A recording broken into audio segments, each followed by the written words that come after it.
So yesterday I had a really fun podcast with Business Meets Spirituality, and Adam was interviewing me for this podcast, and it was I enjoy these interviews that are they don't give you any questions ahead of time.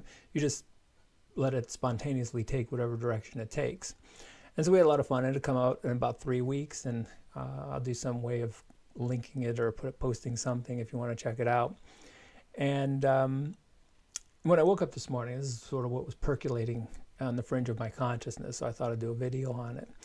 And some of this came up during the interview, things about the thinking mind, but this also led me into two things that a lot of us are working on, and that's forgiveness and getting out of our own way. So I wanted to take the video in that direction. So we do talk a lot, I talk a lot on my channel, I write a lot about the thinking mind. Well, why spend so much time talking about the thinking mind? Well, when we get to who we really are, it's such, know thyself, such an important question. What we ultimately find is that who we are is a mystery in the sense that it can't be described well in words. We can use words, we can use eternal consciousness, we can use these phrases, but none of them are adequate. They're just placeholders. Who we are can never really be put into words. Now, that's really different than the thinking mind. The wonderful blessing of the thinking mind is that it is perfectly suited to be talked about. I mean, that's its gift. And so the strategy here is to discuss and talk about the thinking mind so we know exactly who we are not. And in knowing who we are not, we can actually make a substantial step towards who we truly are, even if we'll never really be able to talk about it.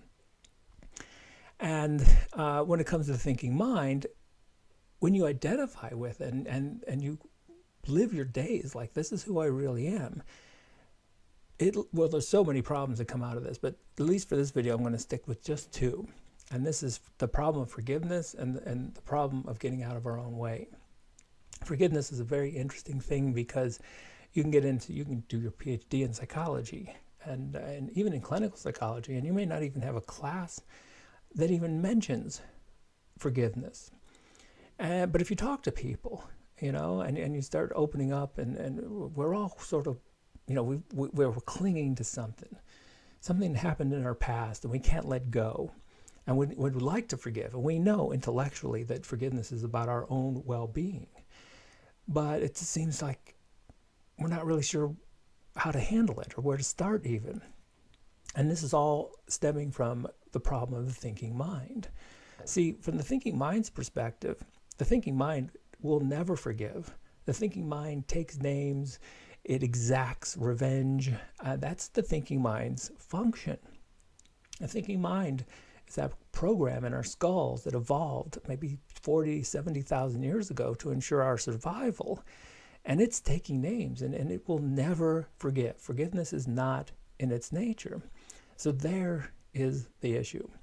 If you identify with the thinking mind, and forgiveness is impossible.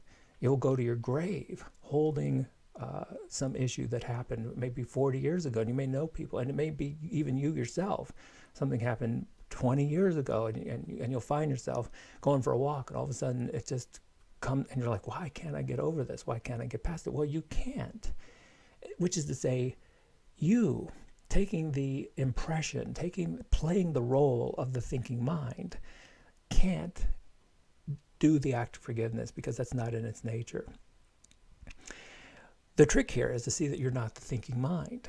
Once you can disidentify with the thinking mind, forgiveness, this isn't something you think about, you feel it. You know that forgiveness has already been given.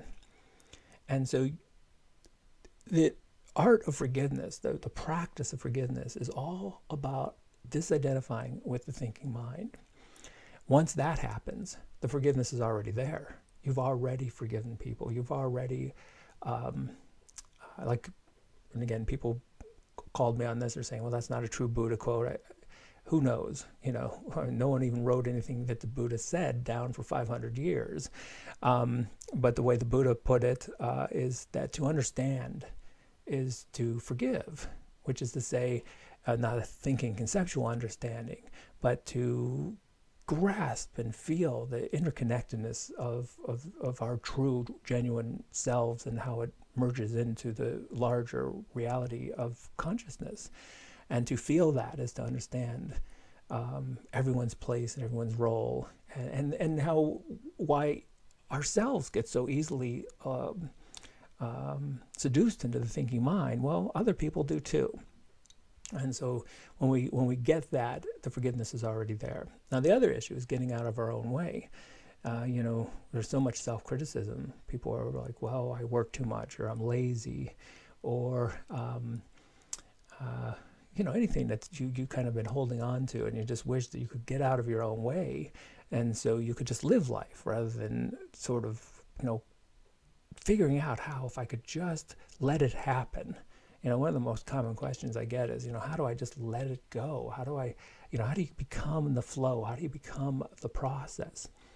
And that's another one that is really tied in to identification with the thinking mind. The thinking mind can't let it go. The thinking mind is the process of thinking and conceptualizing and regret and judgment. And so from the thinking mind's perspective, well, let me put it this way. Let's go with some metaphors. You can't get out of your own way any more than you can escape your own shadow. Or you'll think about it like literally. Like if I was trying to get out of my own way, if I move left, I move left, and then I'm left. And if I move right, I'm everywhere where I'm at. That is the thinking mind. The thinking mind is everywhere you think. And so if you are caught up in the process of thinking, you are always going to be getting in your own way. It's like I said many times through a lot of these different videos, you can't solve a thinking problem with more thinking.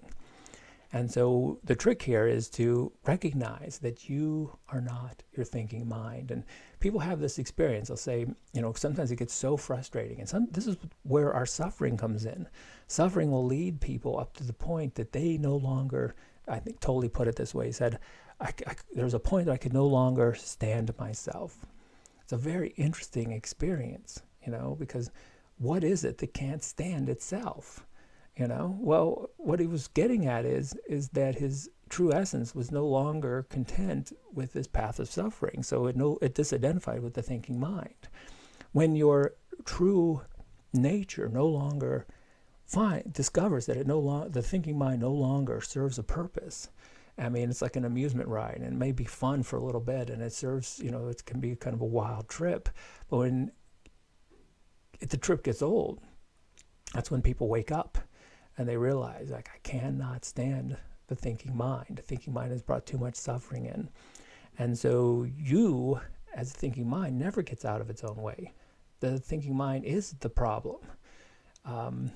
The way you get out of your own, the way you stop becoming your own obstacle is by realizing you were never your own obstacle in the first place.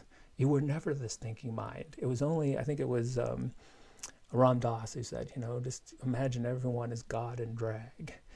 And well, that also applies to you, in the sense that you are this divine consciousness, this essence. It's far more than the thinking mind could ever conceptualize. But you're playing a role. You're playing this little me, this little self. And there may be a point when that no longer is amusing. And that's when people wake up.